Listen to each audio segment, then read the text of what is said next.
मांगीलाल बागड़ी राजकीय महाविद्यालय नोखा, BA तृतीय वर्ष, हिंदी साहित्य। आधुनिक काव्य। प्रिय विद्यार्थियों, विगत कक्षा में हमने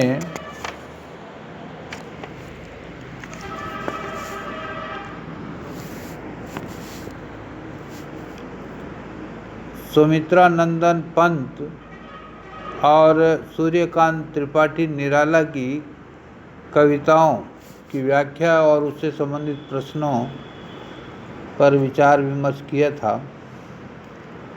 आज हम हरिवंश राय बच्चन के काव्य व्यक्तित्व और उनकी कविताओं पर चर्चा करते हैं। बच्चन की अग्निपथ और सोन मछली कविताएं हमारे पाठ्यक्रम में हैं। इससे पहले कि हम इन कविताओं पर विस्तार से चर्चा करें, कवि और उनकी काव्य रचनाओं की प्रवृत्तियां महत्वपूर्ण हैं। हरिवंश राय बच्चन का जन्म 27 नवंबर 1907 को प्रयाग के चक मोहल्ले में हुआ। जाति के ये कायस्थ थे। इनकी आरंभिक शिक्षा उर्दू में हुई, लेकिन स्वामी सत्यदेव परिव्राजक के एक व्याख्यान से प्रभावित होकर उन्होंने उर्दू के स्थान पर हिंदी ले ली। तत्पश्चात 1927 में गवर्नमेंट कॉलेज से इंटर किया और फिर प्रयाग विश्वविद्यालय से अंग्रेजी MA किया। 1927 में इनका पहला विवाह श्यामा देवी से हुआ, जिनकी 1936 में यक्ष्मा से मृत्यु हो गई। तत्पश्चात 1942 में इन्होंने दूसरा विवाह तेजी के साथ किया। तेजी बच्चन सुंदर, शिक्षित और सुसंस्कृत स्वभाव की गृहिणी महिला है और बच्चन के जीवन में वे बहुत प्रेरणादायक रही हैं। 1930 से 1939 तक 10 वर्ष बच्चन के जीवन के घोर संघर्ष और चिंता के वश रहे। इन्होंने स्थान स्थान पर ट्यूशन किए, दैनिक पायनियर के संवाददाता के रूप में कार्य किया, अग्रवाल विद्यालय में बहुत कम वेतन पर अध्यापन का काम किया, चांद, अभ्युदय और मदारी पत्रों के संपादकीय विभाग से भी आप संबद्ध रहे।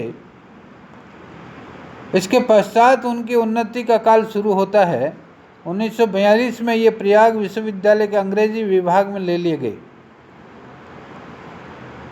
1952 में ये इंग्लैंड गए और 2 वर्ष विलियम बटलर ईट्स के काव्य पर डॉक्टरेट प्राप्त कर स्वदेश लौटे।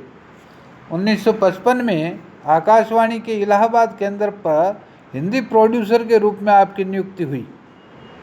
तत्पश्चात ये भारत सरकार के विदेश मंत्रालय में विशेष अधिकारी हो गए और 1959 में एक शिष्टमंडल के साथ बेल्जियम की यात्रा पर गए। काव्य के क्षेत्र में मधुशाला के प्रकाशन के उपरांत इन्हें ख्याति मिलनी प्रारंभ हो गई थी। इनकी लोकप्रियता का मुख्य कारण हमारे यहाँ के कवि सम्मेलन है। जैसा बच्चन जी ने स्वयं लिखा है कि सन 1933 से लेकर अब तक इन्होंने कम से कम 500 कवि सम्मेलनों में भाग लिया हुआ। बच्चन व्यवस्थित और नियमित जीवन बिताने के अभ्यासी थे। वे अत्यधिक संवेदनशील होते हुए भी बड़े विवेकशील थे। उनके काव्य ग्रंथों में लगभग 20 काव्य ग्रंथ बहुत महत्वपूर्ण हैं। प्रारंभिक रचनाओं का प्रकाशन हुआ। तत्पश्चात खेयाम की मधुशाला का प्रकाशन 1935 में हुआ। मधुबाला, मधुकलश, निशा निमंत्रण जिसका प्रकाशन 1938 में हुआ। एकांत संगीत, आकुल अंतर, सतरंगिनी 1945 में प्रकाशित हुआ ये संग्रह। हलाहल, बंगाल का काल 1946 में प्रकाशित हुआ। सूत की माला, खादी के फूल, मिलन यामिनी, प्रणय पत्रिका धार के इधर उधर आरती और अंगारे, बुद्ध और नाच घर, त्रिभंगिमा, चार खेमे 64 खूंटे, ये इनके काव्य संग्रह बहुत प्रसिद्ध हुए। बच्चन के काव्य का विश्लेषण यदि हमें करें तो उनके काव्य के जो मूल स्वर है वे हालावाद के स्वर हैं।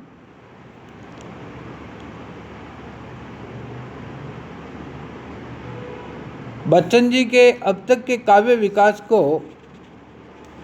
6 कालों में हम देख सकते हैं। पहला काल है प्रयत्न काल, दूसरा अनुवाद काल, तीसरा हालावाद, चौथा निराशावाद, पांचवा भोगवाद और छठी नई दिशाएं। बच्चन की प्रारंभिक रचनाओं में ऐसा कुछ भी नहीं है जो आलोचक की दृष्टि को आकर्षित करे। इन कृतियों में सभी प्रकार की अपरिपक्वता है। लंबी रचनाओं में अनेक स्थलों पर यह स्पष्ट झलकता है कि कवि जहाँ किसी वर्णनात्मक विषय को लेता है वहाँ पहले गद्य में सोचता है और बाद में उसको पद्यबद्ध करता है। पंक्तियाँ अनेक स्थानों पर गद्य जैसी हो गई है, फिर भी 2 तथ्यों पर ध्यान जाता है। पहली बात तो यह है कि भाषा की सरलता, और दूसरा गुण है प्रवाह, जो मुक्त होने की चेष्टा कर रहा है। हर जगह ऐसे लग रहा है कि यह प्रवाह खुलना चाहता है। बच्चन के काव्य की विशेषताएं आगे चलकर निरंतर निखरती जाती है। दूसरा दौर आता है अनुवाद काल का। उमर खय्याम की गणना विश्व के कवियों में होती है और उनकी रुबाइयाँ अनेक भाषाओं में रूपांतरित या अनुवादित हो चुकी है। हिंदी में मैथिली शरण गुप्त, केशव प्रसाद पाठक, सुमित्रा नंदन पंत के अनुवाद प्रसिद्ध है। बच्चन जी का अनुवाद नहीं है, भावानुवाद का भावानुवाद है। उनकी पंक्तियाँ बहुत सुंदर है, पर इस सुंदरता का निर्वाह वे सर्वत्र नहीं कर पाए।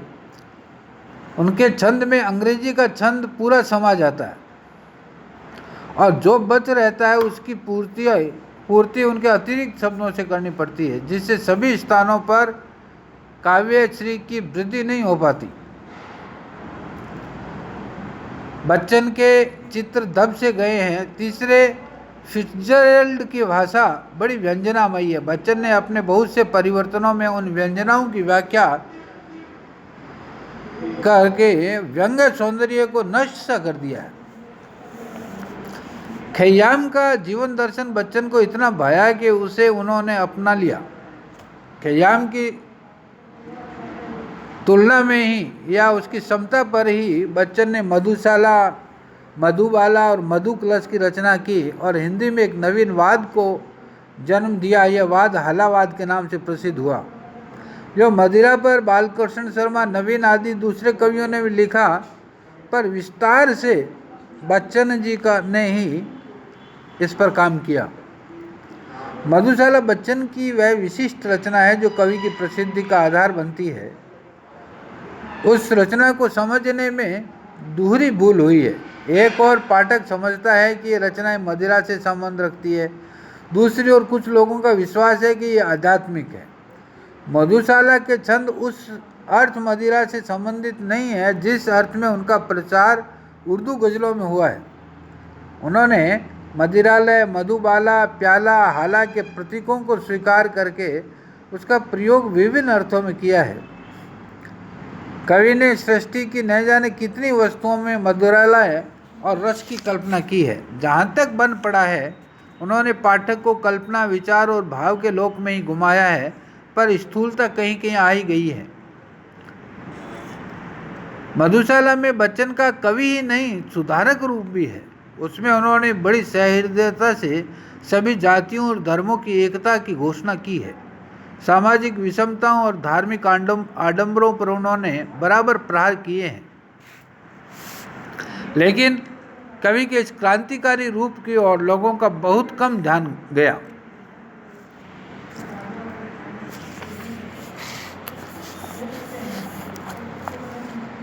निशा निमंत्रण का प्रकाशन बच्चन के साहित्यिक जीवन की एक महत्वपूर्ण घटना है।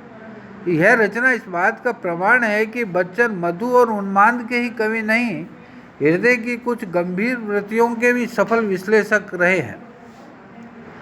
निशा निमंत्रण के गीतों में लघुता, भावात्मकता, संगीतात्मकता आदि गुणों का समावेश हो गया है, इसलिए इसे एक श्रेष्ठ गीतिकाव्य के रूप में ख्याति प्राप्त है। पर उनकी सब